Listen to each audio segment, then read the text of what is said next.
முதலமைச்சருக்கு மட்டுமே செல்ல வேண்டிய உளவுத்துறை அறிக்கை அவருக்கு செல்லும் முன்பே 3 அதிகார மையத்திற்கு செல்வதாக அதிமுக முன்னாள் அமைச்சர் ஆர்.பி. உதயகுமார் குற்றம் சுமத்தினார்.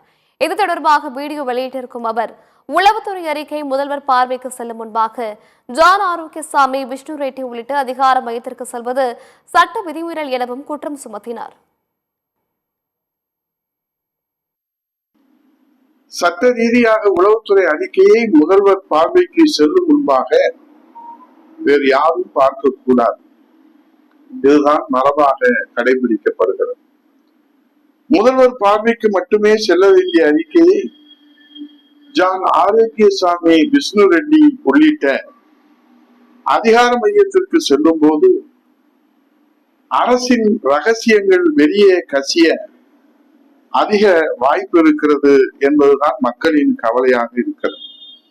மேலும் அரசின் நம்பகத்தன்மை பாதிக்கப்படும் என்கிற சர்ப்ரைஸும் தொடர்ந்து கொண்டே இருக்கிறது.